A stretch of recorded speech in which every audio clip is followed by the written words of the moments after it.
علیکم ورحمۃ اللہ وبرکاتہ۔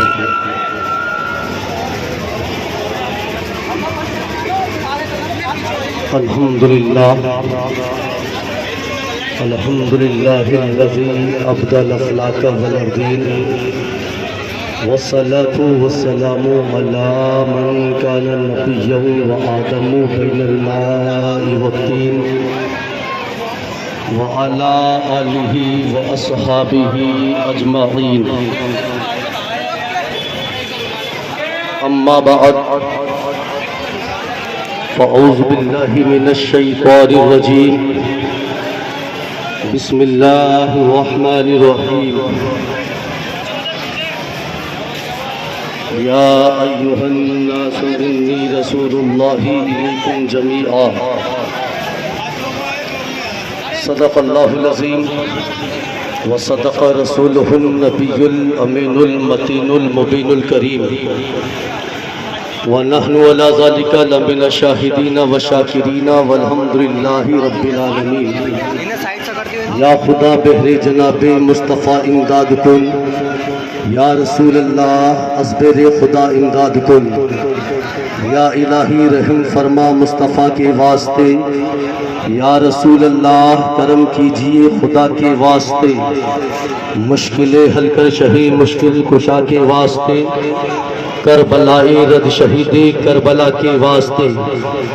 آئیے بغیر کسی تمہید کے پورا مجمع جی لگا کر، گنبد خضرا کی جانب لو لگا کر، اپنے آقا و مولا وادی بطحا کے تاجدار، مکی مدنی سردار، آمنہ کے لال، احمدی مختار محمد مصطفیٰ صلی اللہ علیہ وسلم کی بارگاہ اقدس میں درود کا نذرانہ عقیدت پیش کرنے کی سعادت حاصل کرے۔ پڑھیے بابا سے بلند، اللہم رب محمد صلی اللہ علیہ وسلم، نحن عباد محمد صلی اللہ علیہ وسلم، صلاۃ و سلام علیک یا رسول اللہ، صلاۃ و سلام علیک یا حبیب اللہ۔ وہ نبیوں میں رحمت لقب پانے والا، وہ نبیوں میں رحمت لقب پانے والا، مرادیں غریبوں کی پر لانے والا، مصیبت میں غیروں کے کام آنے والا، وہ اپنے پرائے کا غم کھانے والا، فقیروں کا ملجا، ضعیفوں کا ماوا، یتیموں کا والی، غلاموں کا آقا۔ اتر کر ہیرا سے سوئے قوم آیا، اور ایک نسخہ ایک کیمیار ساتھ لایا۔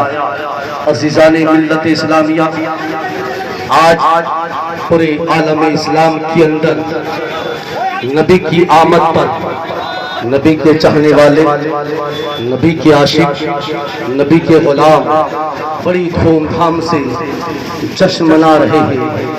ہر عاشق مصطفیٰ جھوم رہا ہے، اندلیبیں بھی جھوم رہی ہیں، گلشن اور کہکشاں، یہ چاند و ستارہ سب نبی کی آمد میں جھوم رہے ہیں، اپنے اور بھی جھوم رہے ہیں۔ لیکن کچھ ایسے بھی ہیں جن کے پیٹ میں درد ہو رہا ہے۔ عزیزان ملت اسلامیہ، میں آج نبی کے سیرت کا سہارا لے کر آج کے اس پرختن دور پر ابھرتے ہوئے مسائل پر آپ سے تھوڑی سی گفتگو کرنا چاہتا ہوں۔ آج ہم جب اپنی قوم، اپنے ملک، اپنے سماج، اپنی سوسائٹی، اپنے ارد گرد کا ہم جائزہ لیتے ہیں تو ہر طرف ہمیں پریشانی، آفتیں، الجھنیں، دقتیں نظر آتی ہیں۔ آپ ایک اس دور کو دیکھیے جب نبی نہیں آئے تھے، اور ایک اس دور کو دیکھیے جب نبی آ گئے۔ جب نبی مکی مدنی سردار مکے کی سرزمین پر جب تشریف لے آئے، اور جنہوں نے نبی کو مان لیا انہی کو ایمان والا کہا گیا، جنہوں نے ماننے سے انکار کر دیا انہیں بے ایمان کہا گیا۔ اب ذرا میرے جملوں کو سماعت کرتے چلے۔ بڑی سوچی سمجھی سازش کے تحت امریکہ اور اسرائیل کے ذریعے مذہب اسلام کو ایک نام دیا گیا، اسلامی ٹیررزم، اسلامی آتنکواد، یعنی جس کے چہرے پہ داڑھی ہے وہ آتنکواد، جس کے سر پہ عمامہ ہے اسے آتنکواد کہا گیا، جو نبی کا نام لے اسے آتنکوادی کہا گیا، جو اپنے حق کے لیے لڑے اسے آتنکوادی کہا گیا۔ آؤ میں تمہیں بتانا چاہتا ہوں، تاریخ کے جھروکے سے سمجھانا چاہتا ہوں، مسلمانوں آتنکواد کیا ہوتا ہے اور جہاد کیا ہوتا ہے۔ مسلمانوں کو جہاد کے نام پر آتنکوادی ٹھہرانے والوں کان کھول کے سن لو، آتنکواد کہتے کسے ہیں، آتنکواد ہوتا کیا ہے؟ میں تم سے پوچھنا چاہتا ہوں، کیا کسی بے بس کی بے بسی کا بے بس کی بے بسی کا بیجا فائدہ اٹھانا کیا آتنکواد نہیں ہے؟ کیا کسی مظلوم کو ستانا آتنکواد نہیں ہے؟ کیا کسی غریب کے گھر کو اٹھا دینا آتنکواد نہیں ہے؟ کیا غریبوں کے گھروں کو بلڈوزر چلا دینا یہ آتنکواد نہیں ہے؟ کیا گائے کے نام پر ایک نہتے مسلمانوں کو چند لوگ مل کے اس کی موت چھن کر کے اسے موت کے خاک اتار دینا کیا یہ آتنکواد نہیں ہے؟ کیا ایک بے بس عورت کا چند لوگ مل کے بلاکار کرے تو کیا یہ آتنکواد نہیں ہے؟ کیا بچوں کو زندہ درگور کر دیا جائے تو کیا یہ آتنکواد نہیں ہے؟ کیا نام مسلمان پر لوگوں کو ستایا جائے کیا یہ آتنکواد نہیں ہے؟ جہاد آتنکواد نہیں بلکہ جہاد وہ ہوتا ہے، جہاد کا فلسفہ تم سمجھے نہیں، جہاد کا مطلب تم سمجھے نہیں، جہاد کہتے کسے ہے؟ آؤ میں تمہیں سمجھاتا ہوں، مذہب اسلام میں جہاد کہا کسے ہے؟ ظالم کے خلاف کھڑے ہونے کا نام جہاد ہے، ظالم کے خلاف لڑنے کا نام جہاد ہے، اپنے حقوق کو مانگنے کا نام جہاد ہے، ظالموں سے ٹکرانے کا نام جہاد ہے، دنیا سے برائی کو مٹانے کا نام جہاد ہے، دنیا سے بے حیائی کو ختم کرنے کا نام جہاد ہے، یہ جہاد ہے۔ اور آتنکواد یہ ہے کہ کسی بے بس کو زندہ جلا دیا جائے، آتنکواد یہ ہے کہ کسی جنید کو ٹرین میں قتل کر دیا جائے، آتنکواد یہ ہے کہ کسی مسلمان بیٹی کا چند لوگ مل کے بلاکار کر لیں، آتنکواد یہ ہے کہ کسی مسلمان کے گھر پر بلڈوزر چلا دیا جائے۔ آؤ آتنکواد سمجھنا چاہتے ہو اسلام کو بھی سمجھو اور آتنکواد کو بھی سمجھو۔ فراست اللہ چیلنج کے ساتھ کہتا ہے اسلام آتنکواد سکھانے نہیں، اسلام کو محبت بانٹنے آیا ہے، اسلام کو محبت بانٹنے آیا ہے، اسلام کو پیار بانٹنے آیا ہے۔ آؤ میں تمہیں آتنکواد سمجھاؤں۔ ابھی نبی کونو مکے کی سرزمین پر تشریف نہیں لائے تھے، ہم نے تاریخ پڑھی ہے، بچوں کو زندہ درگور مکے والے کیا کرتے تھے۔ یہی ہندوستان کی سرزمین ہے، تاریخ پڑھو ہندوستان کی سرزمین کا۔ وہ ابھی نئی نویلی دلہن جس کے ہاتھوں سے ابھی مہندی نہیں چھوٹی ہے، ابھی اپنے شوہر کے گھر گئی ہے، اچانک شوہر کا انتقال ہوتا ہے۔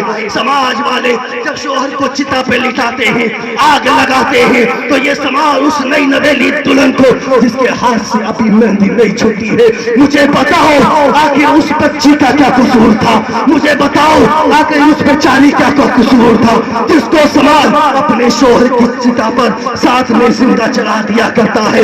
یہ تھا ہندوستان کا آتنکواد۔ آؤ میں تمہیں آتنکواد کی ایک اور کہانی سناؤں۔ ایک صحابی رسول ہے، نبی کی بارگاہ میں آتے ہیں اور آنے کے بعد عرض کرتے ہیں یا رسول اللہ کچھ بتانا چاہتا ہوں لیکن بتاتے ہوئے کلیجہ منہ کو آتا ہے۔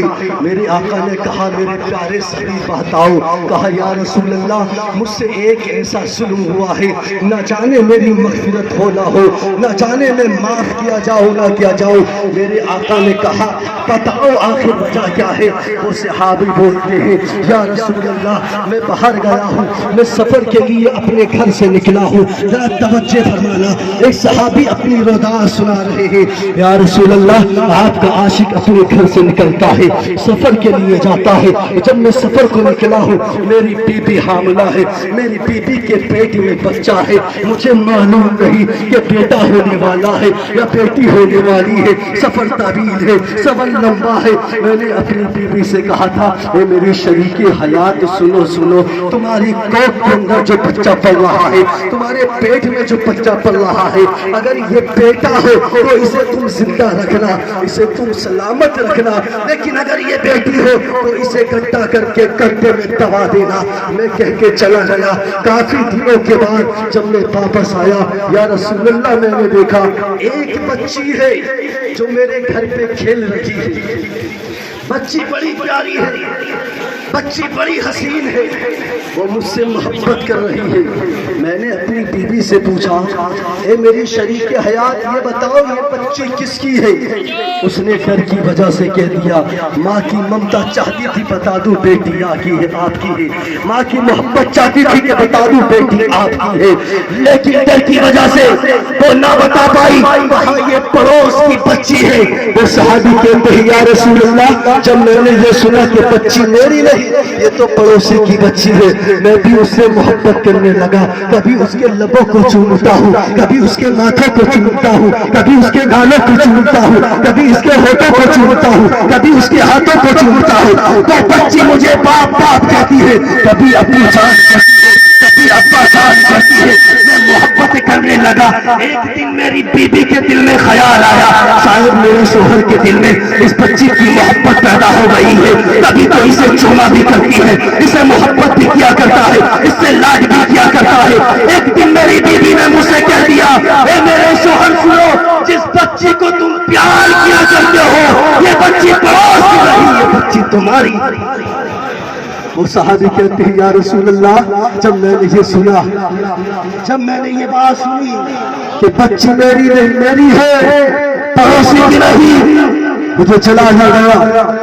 اب دیکھیے کفر کا آتنکواد، ابھی صحابی ایمان نہیں لائے، ابھی حالت کفر میں ہے، اب کفر کی آتنکواد کو دیکھو۔ صحابی عرض کرتے ہیں یا رسول اللہ میں نے اپنی بیوی سے کہا بچی کو تیار کر۔ بیوی نے بچی کو تیار کیا، اسے نہلایا، اسے غسل دیا، اچھا کپڑا پہنایا، آنکھوں میں سرما لگایا، سر میں تیل لگایا، اور اس بچی کو لے کر میں اپنے ساتھ چلا۔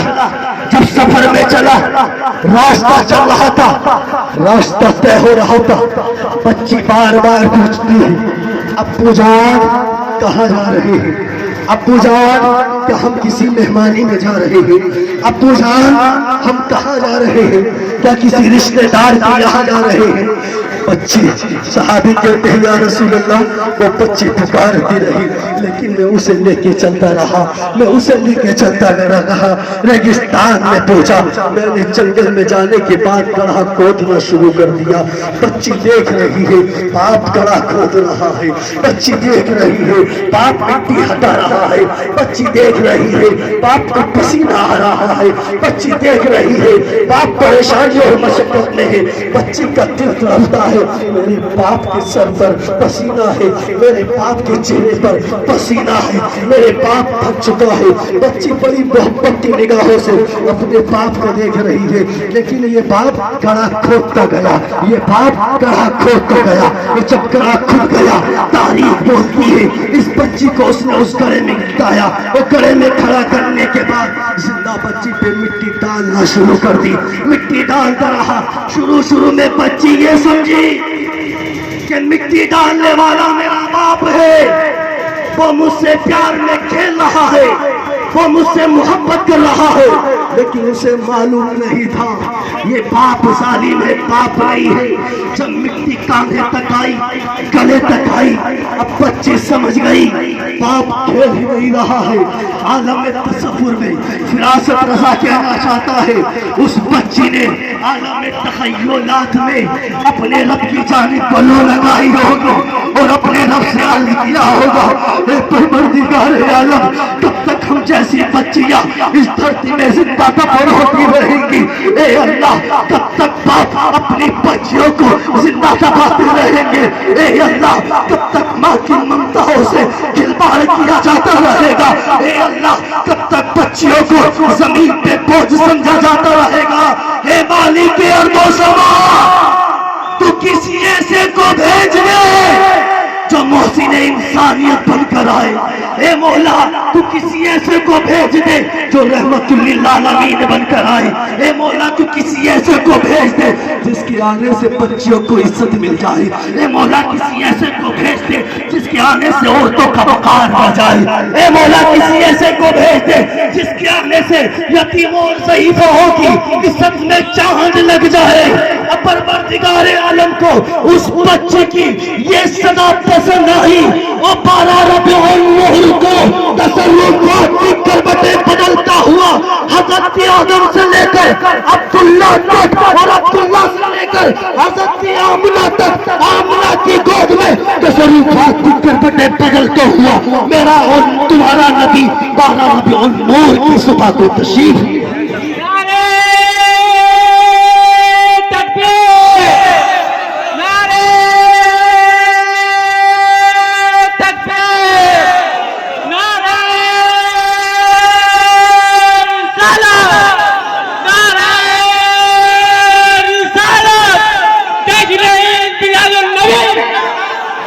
اس لیے تو اعلیٰ حضرت پکار اٹھے سب سے اعلیٰ و اعلیٰ ہمارا نبی, سب سے بالا و بالا ہمارا نبی.